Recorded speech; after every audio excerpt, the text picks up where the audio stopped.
Welcome to the Creative Play and Podcast Network. Join us as we share our favorite RPGs, one-shot games, tabletop games, reviews, and convention panels. Sit back and enjoy the show.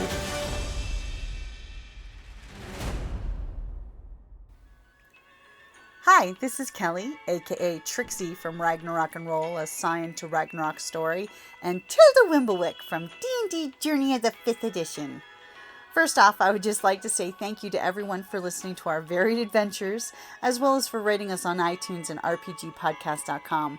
If you haven't rated us yet, we would greatly appreciate it if you could. And if you're looking for more ways to support our efforts, we are now on Patreon, a great site where you can help us continue making more podcasts, as well as some special surprises for our patrons. If you can, please look us up at www.patreon.com/cppn. Every little bit helps. And again, thank you for listening. Hey guys, Jim here. And Kelly. And we got lucky, we got some game in. We just wrapped up doing our Padawans of the Old Republic.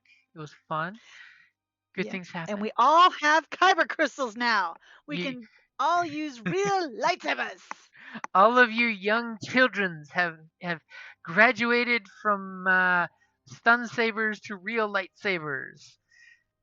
Yep. And when the adults show up, you Padawans are going to scare them about how much you've leveled in just like a week. It's like you've only been on this planet. Wait a minute. You took down how many Sith? What? No, there's no Sith. The Sith don't exist in the Old Republic. It's like ROUS or High Republic. I don't believe they exist. Yep.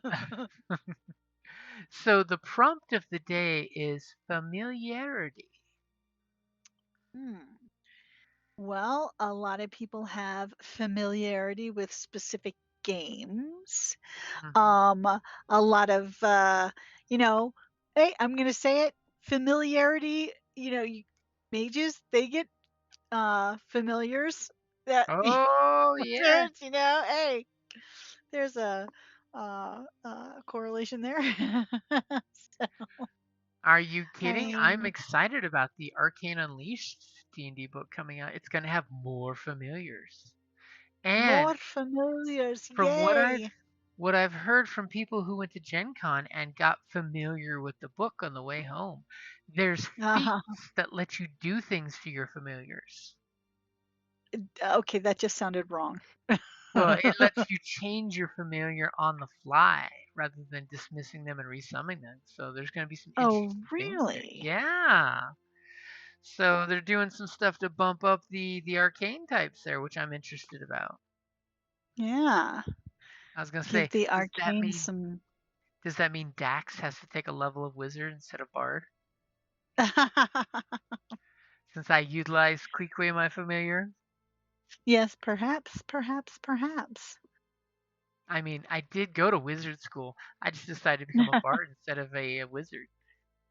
You also went to druid school. Make up your mind. My bard believed in studying abroad. And when you can take those feats to dip in other schools, you do it. Well, and when you're a changeling, You're very fluid with things, and you get a little flighty. And you hear that the bards know where the best peyote is.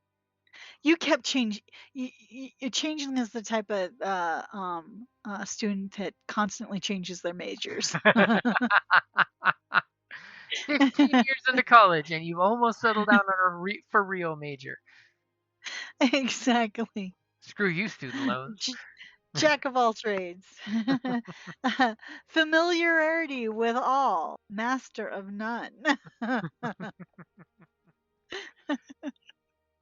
So for my familiarity, I will say in D&D and other RPGs, please be familiar with your class and their abilities. So if it's spells, I don't really expect my players to be able to spit off verbatim every time what spell they're casting, but I do want them to know where it is in the book, because I'm all about the reference books, where in the book it is to find that spell, and be familiar with locating it before you sit at the table and say, I cast blah, blah, blah.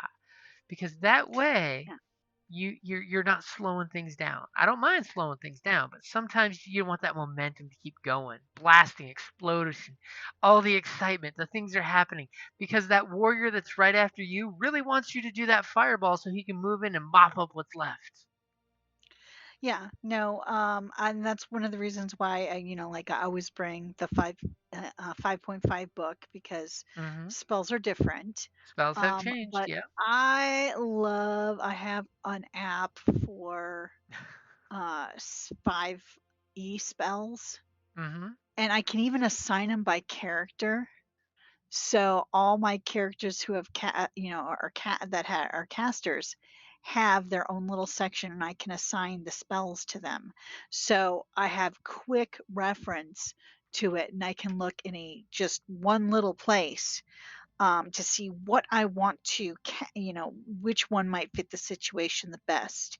I don't have an app for the 5.5. I'll have to see if they do make one uh, to do that same type of thing because it's a little harder. There is Mm. a web page that you can do, but it's really, really awkward. I don't like using it. They're But I still do like enforcing those having the book copyrights. handy, the Hmm. handbook for quick reference of spells because they do change from the two different versions. Hmm. They've So definitely made tweaks and things. exactly. They're very similar in certain instances, but sometimes now instead of it being you have to touch them, oh, it's ranged. You Hmm. know, uh, that can make a big difference. And since we're both playing now the 2014 and the 2024 D&D, it's just you make sure you're familiar with the differences. Yes, or at least familiar where I have familiarity as to switching between the two. Not look at Especially the since game I'm playing bag. in cleric for both, right? Uh-huh. It's like, wait a minute, I know this spell for bread and butter. Oh, wait, no, it's 5.5 No, we're playing. which version am I in? So I've not made it a secret. I am I like the 5e 2014 better than I Hmm. like 2024. Hmm. Um I'm more familiar. I have more familiarity with it, but I just like Lovely. it better. Hmm. There's way more options. I mean, I got to Especially admit, when it comes to clerics. the 2024 is going to is going to happen for me, even though I was grognard and neckbeard and refused to do it. But now that World of Warcraft is coming out for it, it's like, oh, I want to see the new classes. I want to see how they make the Death Knights and WoW, and Yeah, I want to WoW see how Demons. they translate it. I want to see the Ranger Demon Hunter because that just sounds smexy. And the fact that one of the, I think, from what I've heard the hints of, for an enhancement shaman, it's actually going to be a barbarian shaman of the elements, Really? which could totally work Ooh, I for a wonder how dual they're wielding doing. mace carrying shaman that's all about the melee, melee, melee. That totally screams barbarian. And I know it's not a popular class, Hmm. affliction locks. I like affliction locks. Hmm. I'm interesting to see how well they, how they translate the different ones.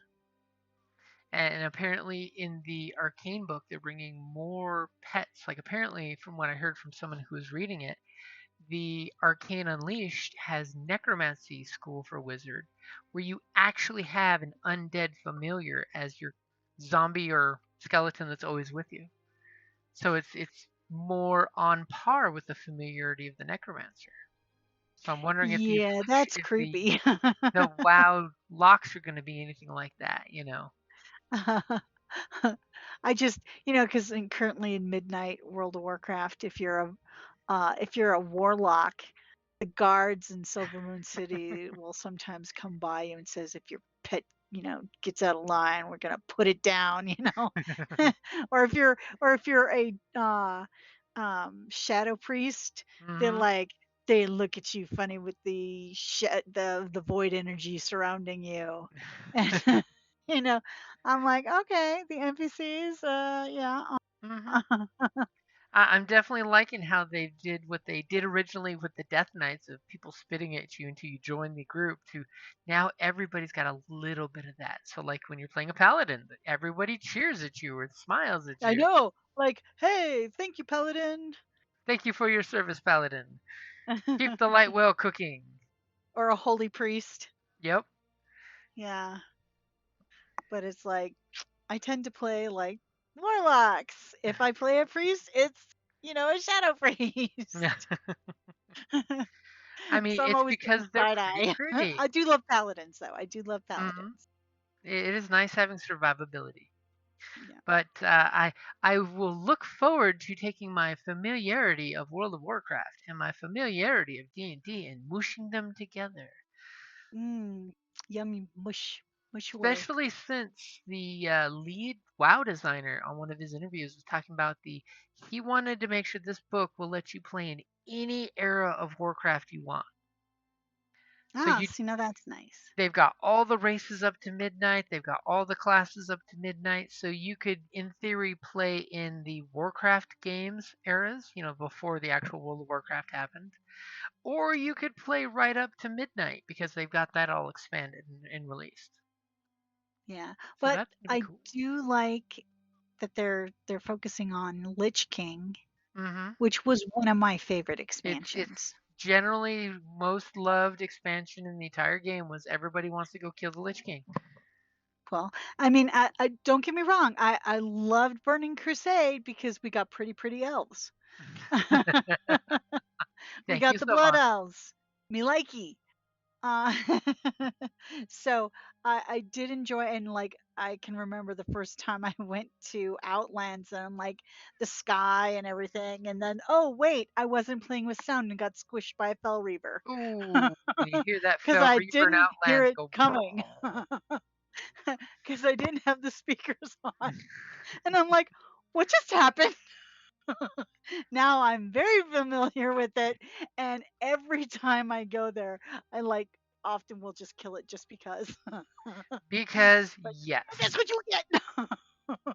this is for all the wanton slaughter of killing low-level players.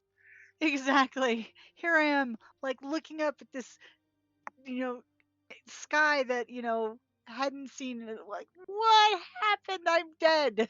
Beautiful sky filled with twirls of void in the nether, and then all of a sudden you get smashed. Exactly. It But reminds I me of the did old love EverQuest Lich King. days with So, the giants. Yeah, Lich King is one of the best expansions. hmm I very much enjoyed it. I still enjoy it actually. And we have great And when it came out for familiarity. Classic, Oh yeah. I was playing Classic again. Yep. Yeah, that was a lot of fun. Yep. We It's will still a be lot. starting a group for that when it comes out in November. I'm just saying. Hoot, yay. Yeah. I keep saying I'm going to cut down on games and I start adding more games back to the menu. I know.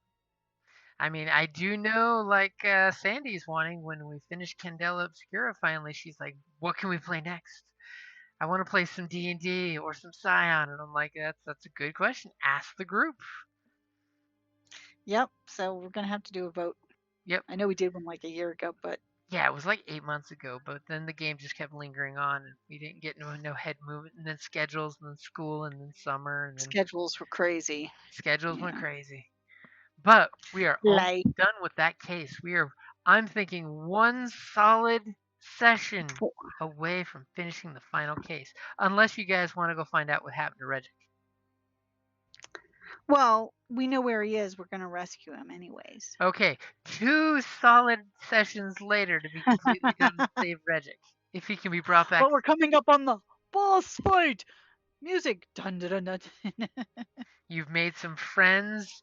You're all realizing this place is horrible. And Boss some people are fight. sus. And today, on the 25th, our PDFs of Renegade Games' Dungeon Crawler Carl RPG have been released for the Kickstarters. And you have in New your hand, achievement! you You have unlocked the RPG. Yet another one for your collection. Reward? No shelf space. You should write that Yeah, but down. it's the That's a good PDF, one. so it's the PDFs. We still have like 6 months before hard copies get made and get sent Before out. hard copies come. But you do have a copy of the starter set, all the starter set tools, and the base book, which is a massive 600-page plus tome. Yep. So crawlers, get out there and kill, kill, kill. I just finished book 7. Oh, now you're in for book 8. Yes. But Parade of Horribles, I think, is the title. Yeah, the Parade of Horribles. Yes. So I And in got the to book, start it that does one. describe what that means. Well, it usually does. Yep, there's always that But, one little reveal of what the title actually means. And did mhm. you know I've got a video of facts you didn't know about Matt Dinneman and Dungeon Crawler Carl? Did you know when he wrote the first 2 books, he was actually going across country doing a cat prize tour? A Where what? the cat shows, the actual bring your animal to Oh. a show for judging. Well, hello, Princess Donut, That totally Grand explains Champion, it. Princess Donut, Queen Anne Chunk, Best in Dungeon. They don't elaborate why he was following the cat pageant circuit, but yeah, that Research? No, explains I don't know. that explains why he is so intimate about what it's like to take prize cats out to shows. That's awesome. And originally, Princess Donut was not supposed to be sapient or sentient. Well, I'm glad they changed that. Yeah. So I'm gonna have to show you that little video when we get together next time. In about 10 minutes. Because we can And thank cats don't shoot laser beams out of their eyes, Carl, but there we are. Dan for shooting me the clip of like 10 things you didn't know about Dungeon Crawler Carl. Because yes, we've gotten all of our friends reading the series and consuming it, And I he's a local boy. he is from Tucson, Arizona. I'm hoping Tuscan reaches out to him for maybe next year. Not that he has got the free time now that he's doing the con I circuits. know. He's probably hella busy. I mean, But it's going on my Tucson Comic Con list because there's a comic book for Dungeon Crawler Carl now. yeah. I would love to see him at I Tucson do like Comic how Con the next year. fact that the graphic novel asked Matt Dinneman, hey, we know that Princess Donut is a tortoiseshell Persian, but that's too hard to draw, consistently. Mhm. Can we make her a white Persian cat? And he said, okay. The artist asking for, please may I have artistic license to not lose my freaking mind and hand drawing this thing and trying to reproduce it 100% every time because we all know someone's going to call you out on Exactly. It's like, that's not what Princess Donut looks like. it. Wait a minute, they put Rogue's white streak on the wrong side? But hey, you got permission. Yep. As, Over up, Buttercup. as long as you have the familiarity to ask permission, things go in the direction you want them to, see? Exactly. So That, and if you ever well, have questions at the game table, feel free to ask someone who has better familiarity of the rules or the setting, but still make their answer yours. It's you're not just asking the local rules lawyer at the table to get the answer. Take the answer and make it yours. Because like I always love what my GM says, and what does that spell look like? Since this is the first time we're seeing it cast. Because well, you always use that. It's like, well, describe what does it look like when you do this? I like throwing that in there because in your player's head, you know what the thing looks like, but the rest of us, just like when the GM doesn't give you more details, you don't really know unless the players are saying, oh God, please don't tell me more." Some do. Sometimes I'm like caught off guard, and I'm like, oh, you know what? This is what it's gonna look like. Sometimes you get the inspiration. Sometimes you feel like a nut. Sometimes you don't. And then sometimes people say, "Swashbuckler, tell us about that bodice."